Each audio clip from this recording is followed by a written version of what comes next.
prezentaciju kalendara košarkaškog kluba Partizan za 2012. godinu. Prošla kalendarska godina bila izuzetno uspešna, uspeli smo da odbranimo sva 3 trofeja koji su pripadali nama i nadamo se da ćemo u narednoj godini imati tu priliku da branimo sva 3 trofeja. Sledeća godina se nastavlja već kalendar, kao što vidite, je nešto drugačije pravljen nego ovih prošlih godina. Zamisao je bila da se napravi kao strip.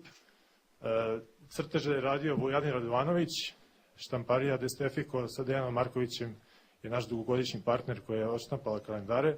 Kalendari će biti u slobodnoj prodaji. Ovi originali koji se nalaze iza mene će biti ponuđeni na aukciji.